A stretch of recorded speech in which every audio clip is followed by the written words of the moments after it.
Damai sejahtera Tuhan ada di tempat ini, di hati dan hidup kita. Kita akan buka Alkitab kita dalam kitab Mazmur pasal yang ke-92.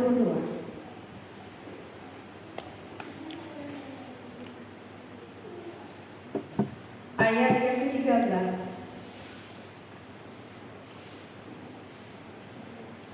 sampai ayat yang ke-15. Mari kita sama-sama membukanya dan kita membacakannya. Mazmur pasal 92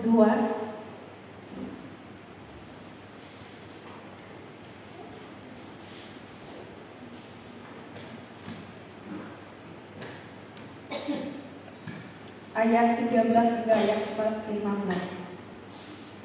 Yang enaknya dari 12. Ayo kita baca sama-sama. 3, 2, 1. Orang benar akan bertunas seperti pohon kurma, akan tumbuh subur seperti pohon aras di Libanon. Ayat 13. Mereka yang ditanam di bait Tuhan akan bertunas di pelataran Allah kita. Pada masa tua pun mereka masih berbuah, menjadi gemuk dan segar. Ayat 50. Untuk memberitakan bahwa Tuhan itu benar, bahwa Ia gunung batu dan tidak ada kecurangan padanya. Amin. Silakan Bu. Terima kasih, puji Tuhan. Saya mengucap syukur dan berterima kasih. Sebelum Bapak Gembala berangkat, dia suruh saya berkhotbah. Dan saya siap. Saya katakan, Bapak Gembala ternyata mudik sudah siap-siap mau ke Poso dan ke Pitikat dan di daerah-daerah di sekitar itu. Jadi khotbahnya hari itu di sana. Ternyata Bapak gak bisa lewat air dalam karena di jalan itu memang berbukit-bukit, bergunung-gunung, tapi ada kayak lembah kayak gitu, kayak monto itu kota kilau kaki, kota gunung, sila gunung bawah kan terisi air gitu. Jadi Bapak bisa kembali ke Palangkaraya. Puji Tuhan, saya bersyukur dan berterima kasih kita dalam keadaan baik sehat. Sepanjang 1 minggu yang lewat, berakhir hari Sabtu saya khotbah untuk gereja di Studio se-Indonesia. Jadi awal-awal saya berkhotbah, saya merasa kalau tidak ada persiapan saya sangat mengkhawatirkan diri saya sendiri. Ternyata ketika saya berpikir ini lamanya 6 hari ya, khotbah kalau sekali nggak apa-apa, tapi ini 6 hari saja. Ternyata Tuhan menuntun menguatkan saya sepanjang 1 minggu itu. Tuhan kasih saya bangun jam 3. Saya harus memuji menyembah Tuhan secara pribadi. Dan setelah itu saya baca firman dan setelah itu saya menyembah Tuhan. Setelah selesai doa penting untuk pribadi saya khotbah lagi. Pagi-pagi jam 4 sudah, setengah 4 sudah saya khotbah. Jadi kalau dulu itu, kalau pagi seperti ini sudah saya khotbah 2 kali gitu untuk saya persiapan. Tapi kali sepanjang minggu itu saya 1 kali setiap pagi gitu. Setelah bangun pagi, Tuhan kasih saya kekuatan dan hikmat. Saya diberikan oleh Tuhan harus bangun pagi jam 3. Tubuh saya enak saja, gak apa-apa gitu. Saya harus pagi menyapa Bapak di surga dengan pujian dan saya mendengar firman Tuhan, membaca Alkitab. Jadi giliran kami satu keluarga itu harus membaca Alkitab dengan Bapak. Kalau Bapak berangkat kami dengan pilih. Dan saya harus berakhir minggu hari yang lalu sampai Wahyu dan mulai lagi ke kejadian lagi. Dan itulah yang kita lakukan 1 hari 1 pasal, pagi 1 pasal, siang 1 pasal, malam 1 pasal begitu. Dan saya percaya kuasa Tuhan lebih besar dari apa yang kita pikirkan. Dan di dalam firman Tuhan, di dalam Mazmur pasal yang saya khotbahkan mau dari 13, tapi saya melihat orang benar akan bertunas seperti pohon kurma. Ini orang benar. Jadi hidup saya dan saudara yang mencari Tuhan, hidup saya dan saudara yang bergumul akan hidup dan mencari Tuhan, mau bertemu Tuhan setiap saat dan waktu. Kata firman Tuhan akan bertunas. Jadi kehidupan kita perlu menghadap Tuhan dan perlu sekali mencari Tuhan. Kalau kita tidak cari Tuhan, kalau kita cari keinginan dan kemauan kita akan bisa lemah dan kering. Apa maksud kering? Apa yang kita hidup ini tidak ada artinya kalau tidak firman ada dalam hidup kita. Kalau firman itu adalah kebenaran itu adalah Kristus itu sendiri, Yesus Kristus. Jadi kita perlu menghadap Tuhan menurut kehendak Tuhan. Dan kalau Tuhan suruh kita menghadap Tuhan, kita duduk di bawah kaki Tuhan. Kau lihat tak Tuhan ada di depan? Enggak lihat. Kau tahu di mana Tuhan? Tahu enggak Tuhan di mana? Tuhan ada di hidup kita, ada di tempat ini.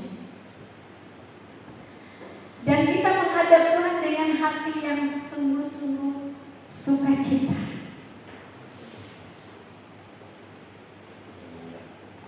Kalau Tuhan suruh kita bersukacitalah di dalam Tuhan, kata kitab Mazmur. Ada satu hasrat keinginan yang mengutamakan Tuhan yang sungguh-sungguh gitu. Kalau bahasa kerennya menggebu-gebu gitu dengan Tuhan. Dan perjalanan kita itu bukan hanya ada di dunia ini gitu. Tetapi Tuhan katakan selama kita hidup ada di dunia ini kita perlu Tuhan. Karena sementara kita ada hidup di dunia ini itu yang menentukan kita ketemu hidup yang akan datang bersama dengan Tuhan Yesus. Amin. Selama kita hidup ini kita ditentukan dari kita waktu sekarang dan sampai Tuhan datang. Tuhan datang itu apanya gitu? Saudara yang dikasih Tuhan, Tuhan datang itu untuk kepada setiap pribadi kita masing supaya kita tetap teguh iman, kita percaya kepada Tuhan. Dan ada kedatangan Tuhan yang Tuhan katakan, aku datang kepadamu. Kelak bila aku datang kepadamu. Hari dan waktu yang Tuhan katakan itu manusia tidak ada yang tahu hari itu. Tuhan datang. Yaitu Tuhan membawa kita kembali kepadanya. Kalau orang tahu ada orang mau meninggal, nggak akan dia berangkat kemana-mana.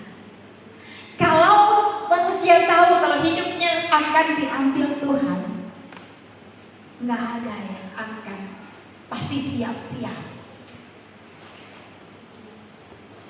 Dan hidup kita ini sungguh-sungguh karena kasih karunia Tuhan kita bisa hidup. Amin. Dan dengan waktu kita ada hidup kita harus bertunas.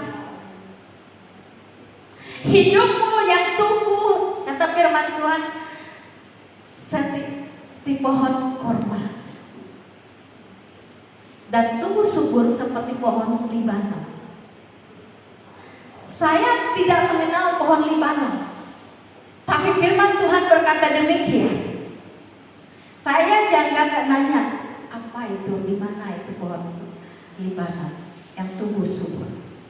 Di gunung, di bukit.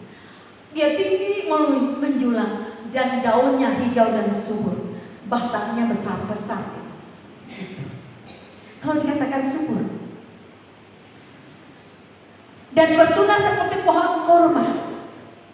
Hidup saya dan saudara itu bertunas di hadapan Tuhan. Karena apa? Kita ini menyukai firman itu. Hidup mencari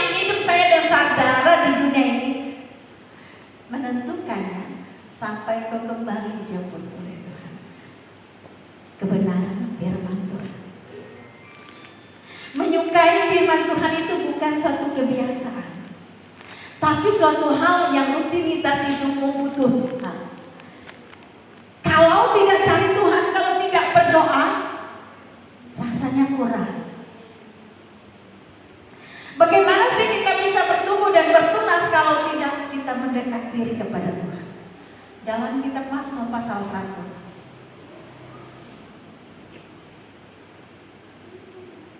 Engkau ditanam di tepi aliran air yang akan merambat akar-akarnya ke tepi batang air dan akan tumbuh subur dan menghasilkan buah. Kata firman Tuhan. Firman itu adalah suatu jaminan engkau tetap hidup. Ia akan menjulur akar-akarnya. Hidupmu mencari pokok kebenaran itu supaya kau tumbuh hidupmu di hadapan Tuhan. Karena orang tidak melihat, oh, kau jadi orang dewasa, kau orang tua. Hidupmu bukan hanya dilihat sebagai orang yang sudah tua. Oh, selamat. Enggak.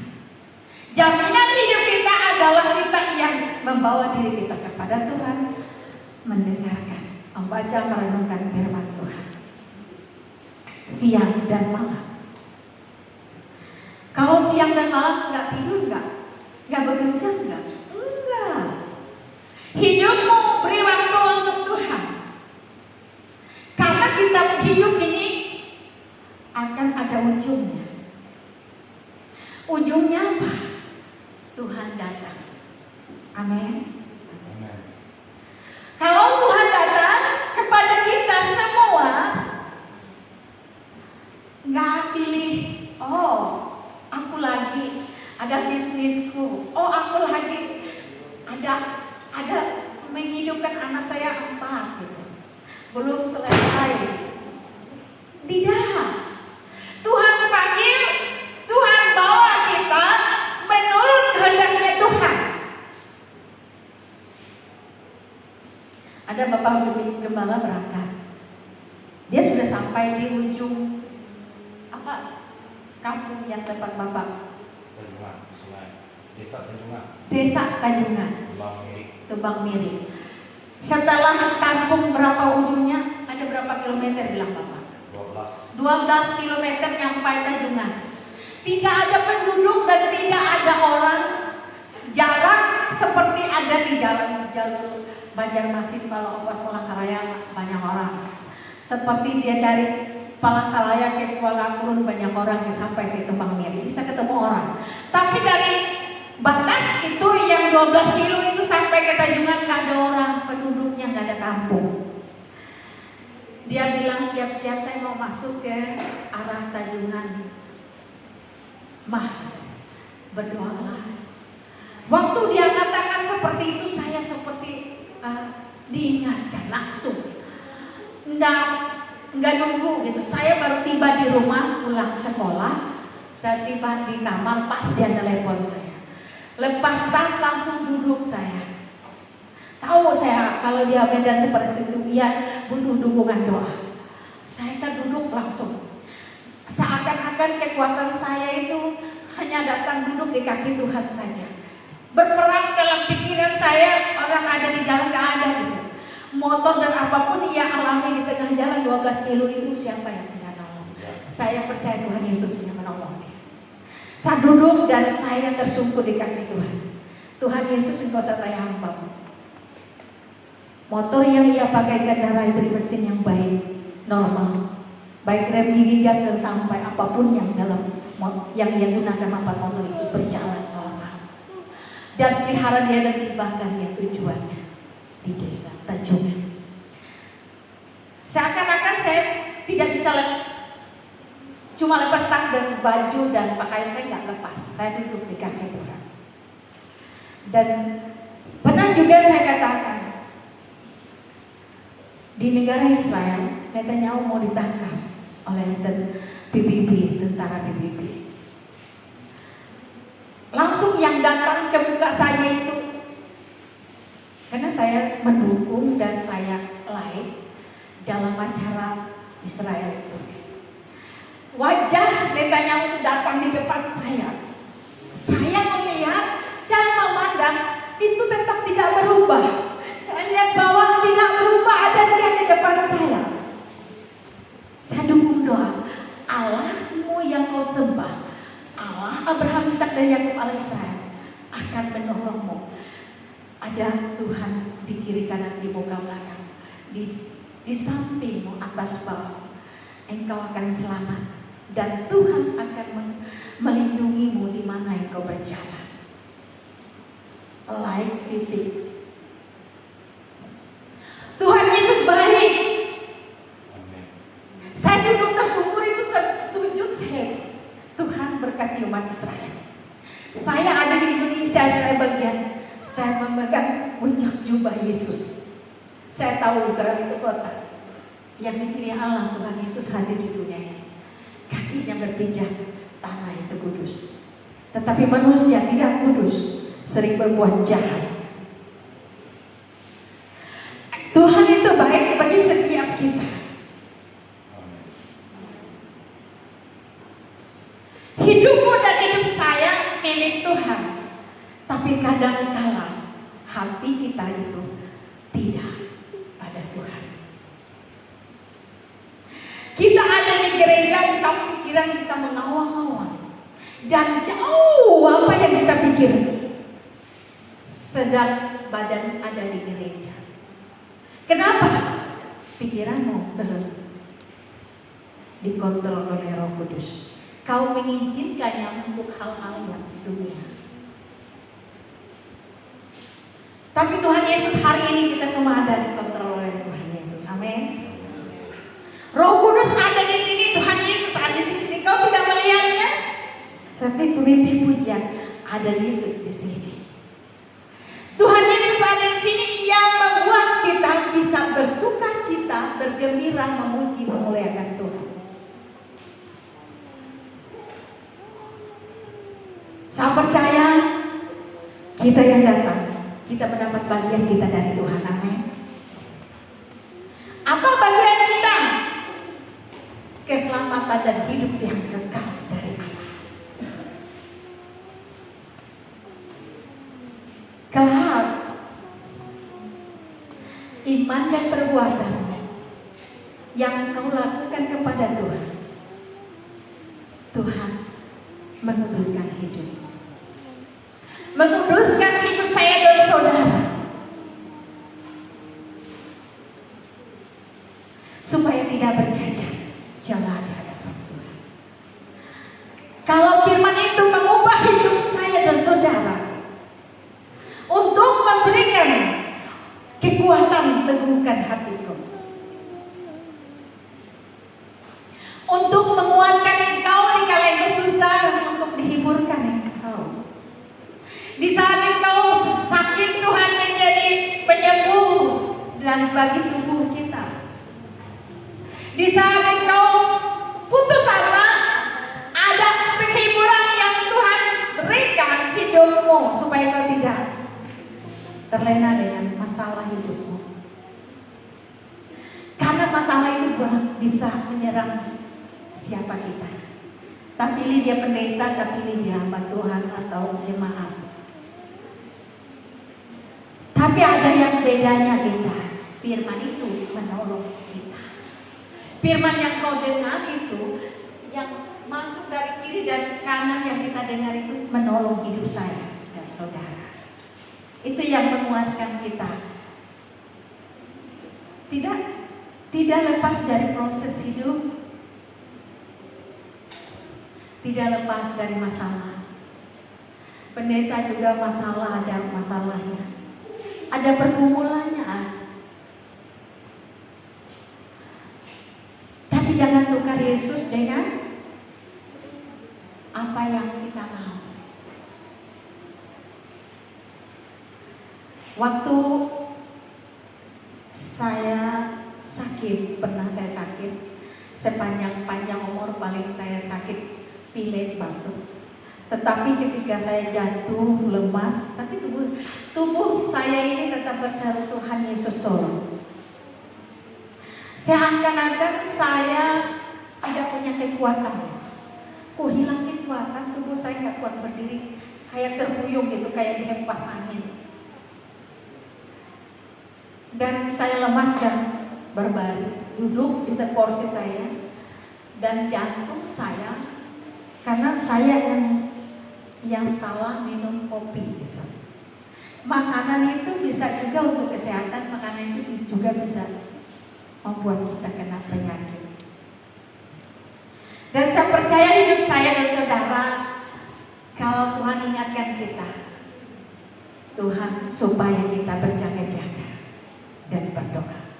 Kalau engkau bertunas di hadapan pelataran rumah Tuhan, bukan berarti tidak ada masalah. Kalau Tuhan anak engkau di baitnya yang kudus, bukan berarti tidak ada proses. Kalau Tuhan menanam hidup kita, bukan berarti tidak ada sakit penyakit. Tetapi Tuhan katakan, Ia ada denganmu dan ada dengan saya. Ada pertolongannya.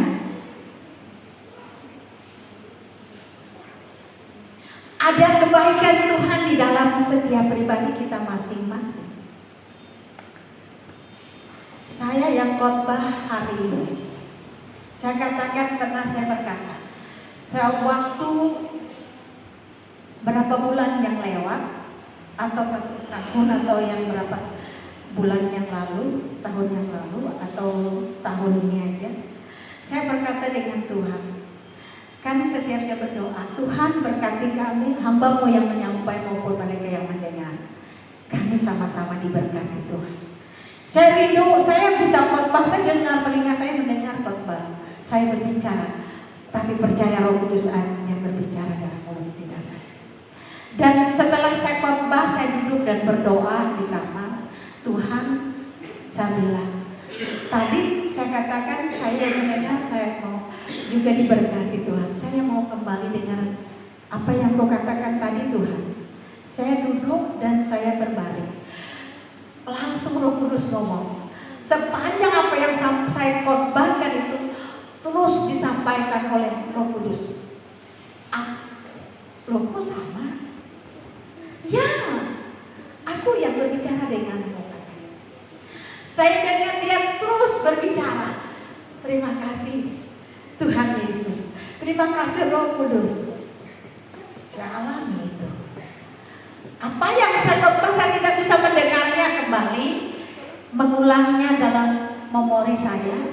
Tapi Roh Kudus bilang, ketika aku mau dengar apa yang saya mau dikhotbahin tadi Tuhan Yesus, benar-benar terjadi dia khotbah dalam diri saya.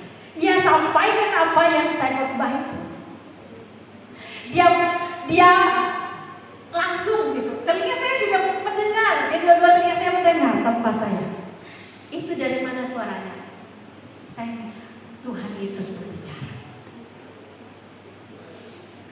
Rekaman yang permanen, kalau kita pakai HP atau perekam, kita itu rekaman yang visual yang secara duniawi. Tapi ada rekaman yang permanen. Roh Kudus merekamnya. Amin. Yang saya alami itu seperti itu. Saya itu kadang berbaring. Setelah saya khotbah, saya nggak bisa ingat khotbah secara manusia, tapi saya dengar. Tapi dari awal sampai selesainya saya khotbah, Roh Kudus merekam.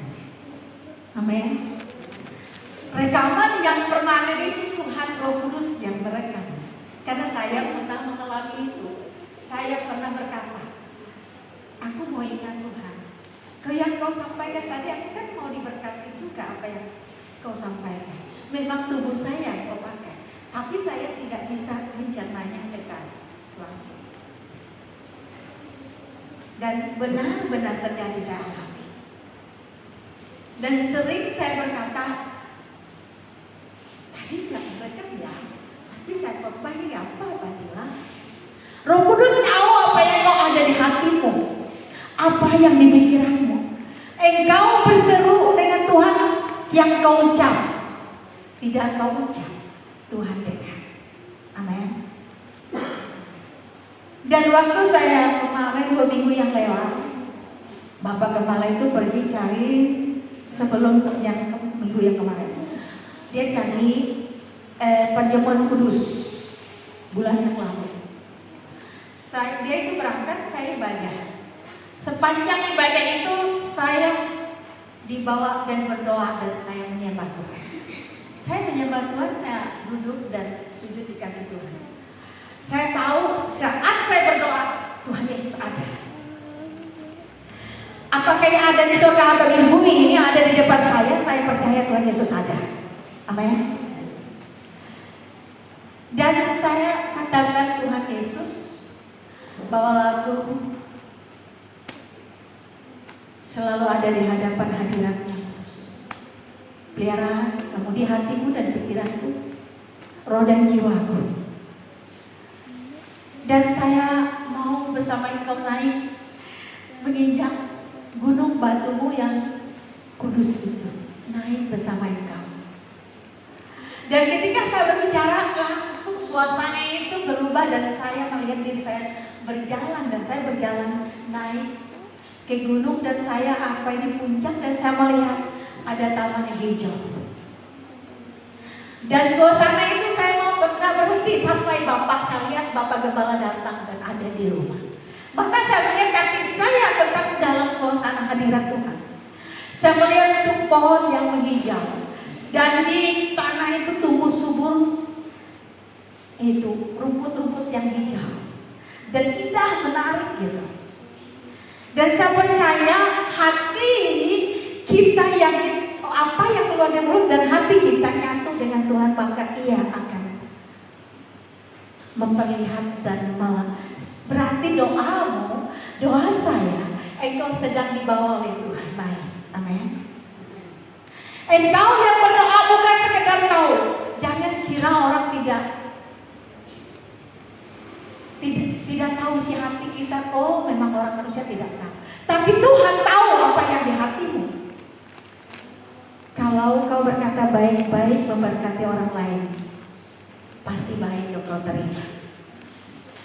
Tapi kalau kita gunakan mulut yang salah, hati kita tidak baik, maka itu yang kita terima.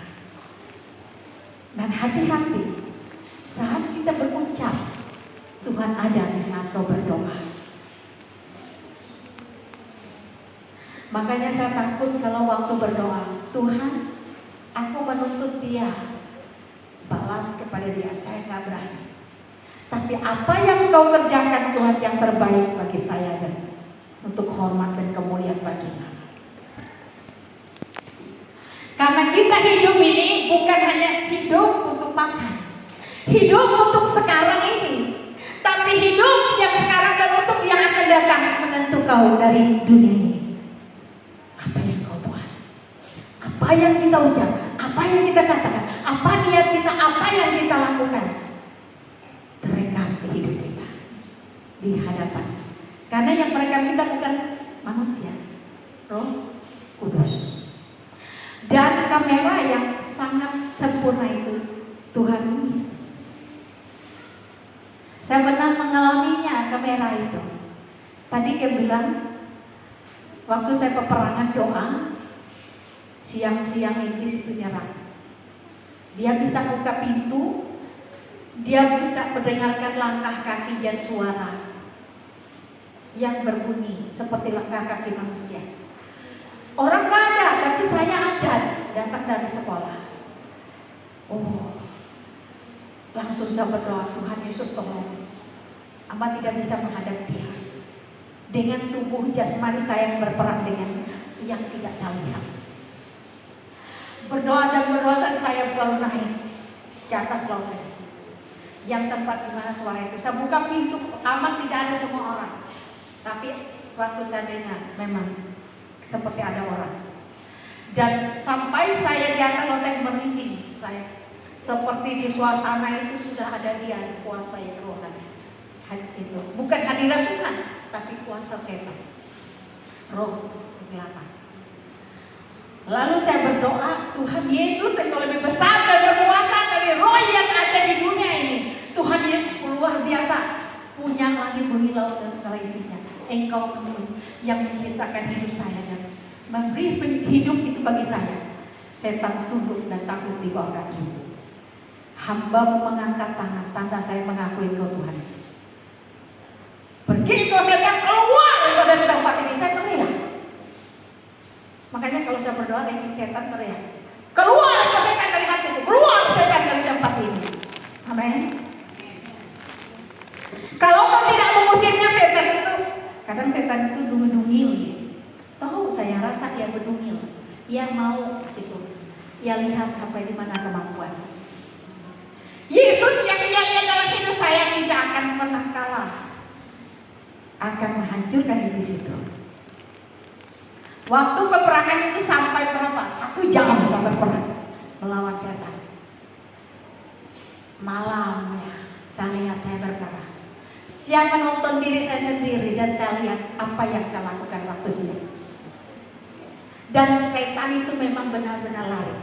Saya mau menghancurkan setan itu, berbentuk kayak dalam suatu guci kecil, dia ada di situ. Dari mana itu setan itu bilang, kok ada di situ?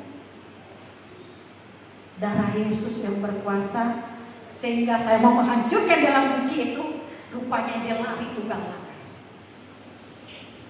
Itu seperti kayak binatang yang di air itu, gurita apa namanya. Tapi yang bisa mempengaruhi, tapi dia tidak bisa mempengaruhi anak Tuhan Yesus. Amin.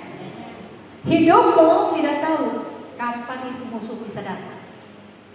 Kapan engkau bisa tahu melihat kegelapan setan. Tapi imanmu berjaga-jaga dan berdoa, siap siaga menyembah Tuhan, mengucap syukur dan berterima kasih kepada Tuhan. Kalau dengan pujian pengagungan kau memuji menyembah Tuhan dengan firman Tuhan, kita mengucap syukur buat kebaikan Tuhan selama hidup kita, selama kita masih bernapas ini. Jadi yang saya katakan, engkau yang ditanam di bayi Tuhan akan bertunas di pelataran rumah Tuhan. Hidupmu akan tetap ada di hadapan Tuhan dan engkau tetap ada di pelataran Tuhan. Engkau tetap ada dalam pemujian penyembahan kepada Tuhan. Engkau ada tetap di dalam bait Tuhan. Di mana bait Tuhanmu? Di mana Tuhan itu ada? Ada di hidupmu, ada di hidup saya. Bait Tuhan itu hidup saya dan saudara. Amin. Kau masuk rumah, di mana bait Tuhan? Ada pada hidupmu. Hidupmu lah yang engkau persembahkan kepada Tuhan. Ada di hadapan Tuhan hidupmu. Percayalah, kita tidak punya kekuatan, tapi yang berkuasa adalah Tuhan Yesus dalam hidup kita. Pandanganmu, matamu memandang, kau bisa melihat hanya apa yang sebatas mata memandang. Tapi Tuhan melihat kita dari surga ke bumi ini. Dan Ia akan melakukannya apa yang Ia mau atas hidup saya dan saudara. Satu hal yang saya mau katakan, bahwa orang yang berseru-seru dengan Tuhan dan berkata, itu yang manisnya, enaknya itu Tuhan katakan. Dia bilang, anak, aku mau pakai engkau. Tapi di mana hatimu? Di mana sekarang hatimu dan hati saya? Bapak itu memanggil anak kepada kita. Tetapi kerap kali kita hidup sibuk dengan diri kita sendiri, dengan kemauan dan keinginan kita. Kalau nggak tuntas pekerjaan saya, nggak bisa istirahat saya. Selesai dulu pekerjaan ini, nanti saya. Oh, ternyata kita masih mengutamakan keinginan kita. Tapi kalau sudah sampainya, saling menguatkan. Ayo kita berdoa. Kalau Bapak Gembala, ayo kita sembahyang. Kalau enggak, Ayo kita duduk sembahyang, saya katakan. Saya pilih bisa protes. Aku ini baru sampai, Nek. Kenapa yang sembahyang dulu? Sabar dulu dah. Capek lagi. Astaga. Iya saya tahu kamu baru sampai, capek. Tapi duduklah bersama dengan kami, kita menyembah Tuhan. Kita memuji Tuhan dengan membaca firman Tuhan. Saya katakan dengan cucu saya, hidupmu yang sekarang untuk Tuhan, milik Tuhan. Kita duduk itu, dengar firman Tuhan, memuji Tuhan itu, kita perlu itu gitu, untuk menghidupkan kita. Apa yang saya khotbahkan? Untuk kau hidup perlu firman. Amin. Yang sekarang hidup itu pun menentukan. Yang sekarang kau duduk di kursi ini di rumah Tuhan, menentu hidupmu juga akan ke surga. Amin. Amin. Karena Tuhan tahu apa yang kau ada di hatimu. Walaupun belum beranjak, bukit-bukit belum bergeser, tetapi Yesusku ada di sini dan Ia bersama hidupmu dan hidup saya. Saudara, amin. Saya percaya ada satu cerita kan. Saya ada keseharian saya separuh waktu untuk ada di sekolah dan separuh waktu ada di rumah. Jam 1 bisa kalau enggak saya jam 1 bisa baru balik. Dan keseharian saya di sekolah, saya berteman dengan semua teman. Jadi saya katakan kalau saya datang, ya enggak setiap waktu lah gitu. Ada yang ngomong begini, Bu, anak saya ulang tahun hari ini. Kan ada di sekolah, saya ada di sekolah bergabung berteman dengan anak. Tapi dia bilang anak saya ulang tahun bukan hari ini. Saya berpikir apa sih maksud dalam hati saya? Apa sih maksudnya dia bilang ke saya anak saya ulang tahun hari ini? Apa saya bisa hanya ucapkan ya selamat ya anakku ulang tahun hari ini, panjang umur ya, diberkati Tuhan.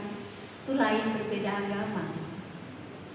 Dia seperti itu dan seakan-akan saya seperti tempat dia curhat. Saya renung-renung, saya jujur saya dengan Tuhan. Tuhan, apa maksud dia Tuhan? Langsung dia ada dompet saya. Dompet saya ini Tuhan ada sekian nilainya. Yang itu yang saya bawa. Dan saya mau katakan, saya pulang setelah acara selesai, kami perpisahan. Dia kasih, ibu-ibu sini duduk dekat saya katanya sebelumnya. Saya duduk gitu. Dan dia kepala sekolah saya tapi itu beda agama. Oh dia ngomong seperti itu gitu, apa tujuannya gitu. Tapi saya pikir pernah dia ngomong juga, Ibu, saya mau hari raya katanya. Pernah ini saya khotbahkan. Dan setiap apa yang hari kegiatan mereka itu dia cerita ke saya. Saya pikir saya ibunya kah? Saya ibunya kah gitu. Oh tidak Tuhan, saya bilang. Saya serahkan kepadamu.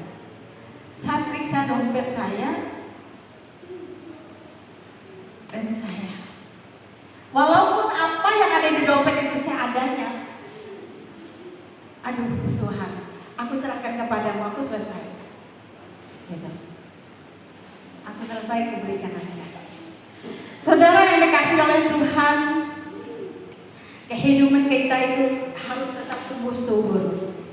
Mendekati kaki Tuhan seperti pohon yang tadi seperti itu, pohon kurma yang bertunas. Dan seperti tumbuh subur pohon Libanon. Ayat yang terakhir, ayat yang ke-14, kita akan berbuah yang lebat, kata kata firman Tuhan kita harus berbuah yang lebat. Kalau teman-teman saya bilang, aduh kakanda jikau kuat, iya kakanda mereka kalau yang mereka muda, kakanda jikau kuat, bahali kau pandai kau, kita kepayang senyum ikan kuat. Iya dia terlalu mendekat kalau tidak penting kan. Saya banyak kerjaan di kelas, saya bilang gak terlalu penting dengan yang saya ngobrol itu. Saya bilang nanti salah ngomong, kita bisa mengecewain orang gitu. Dan puji Tuhan, kita penting berbuah yang dilihat orang. Saya kalau ngomong tetap Tuhan Yesus. Kalau diizinkan Tuhan Yesus itu saya bisa. Kalau nggak diizinkan saya nggak bisa mau itu. Saya ikut gitu, saya ikut apa yang kegiatan kalian. Tapi berdoalah kalau saya bisa ikut, ya itu kesempatan Tuhan kasih saya bisa ikut.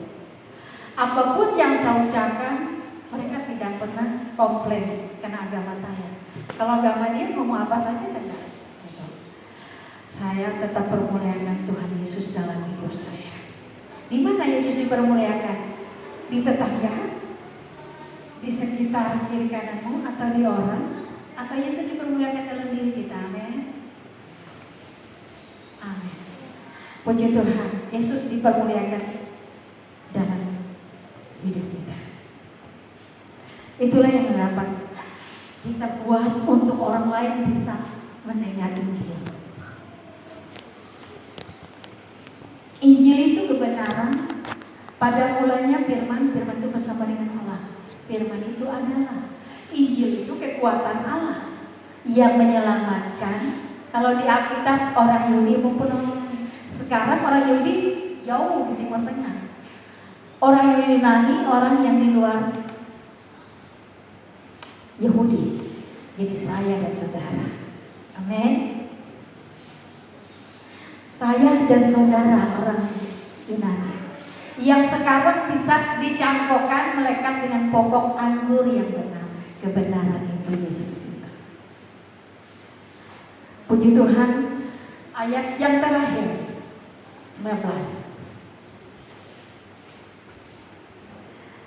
Untuk memberitakan bahwa Tuhan itu benar, bahwa Ia gunung batuku dan tidak ada kecurangan padanya. Amin. Untuk menyatakan Ia adalah gunung batu, adalah kebenaran, padanya tidak ada kepalsuan dan dusta. Jadilah kita pelaku firman. Firman itu terjadi atas hidup kita, bukan di sekitar kita, bukan pada orang terjadi. Tadi permuliakan nama Tuhan ada di hidupmu dan hidup saya. Kebenaran Yesus yang adalah kita sembah dan puji. Karakter dan pribadinya itu ada pada hidupmu, ada di hidup saya, ada pada setiap pribadi kita masing-masing. Dengan mulut engkau mengucapkan kebenaran, jangan gunakan mulut engkau mengatakan yang pahit, yang menyakitkan, yang mendukakan Tuhan. Tapi jadilah dirimu berbuah di mana kita ada. Orang dengar kita keluar ucapan kotor dan caci maki, itu tidak berbuah. Tapi hidupmu memberkati orang di mana kita berada. Amin. Jadi kalau saya berdoa, dulu dua ibu di dua ruangan kelas itu. 1 tahun saya mengajar anak dan seorang ibu yang menjaga anaknya. Satu anaknya ABK yang tidak punya IQ-nya itu tidak normal dan bisa mukul dan bisa lempar orang dari apa aja benda bisa dilemparkan. Guru pun dia tidak takut, jadi ibunya harus menunggu dia. Dia mohon sama saya. Dan selama ibu 21 sampai mau akhir tahun 1 tahun saya mengajar. Kedua ibu itu ikut saya ajar. Saya berdoa tekankan walaupun jiwa itu tidak Kristen, semuanya banyak yang murid. Ayo saya bilang, ayo kita berdoa. Saya lihat dulu pandang satu persatu mereka. Kalau tidak berdoa, Tuhan tidak memberkati engkau, tidak pintar engkau, bisa bodoh saja. Ayo semuanya. Saya minta dengan hikmat-Mu Tuhan, dengan membawa aku orang tua jadi guru bagi mereka. Sehingga setelah saya ngobrol, semua aman dan diam mereka. Sekecil itu kelas 1, tidak ada buka mulut waktu 1 tahun sampai berat. Kalau ada buka mulut, langsung saya bilang, kau tadi buka mulut, saya bilang, kau gak takut dengan Tuhan? Dosa. Nanti bisa kau bodoh kalau tidak kau takut dengan Tuhan. Jadi 1 tahun saya berdoa, anak-anak sebanyak itu. Kalau saya sudah bawa berdoa, mata mereka langsung pakai, langsung lihat, dan istri tutup mata, tidak pernah berbicara. Dan puji Tuhan, hidup kita jadi berkat bagi, dan orang lihat hidupmu jadi kesaksian. Nama Tuhan dipermuliakan. Amin. Silakan Bapak Gembala.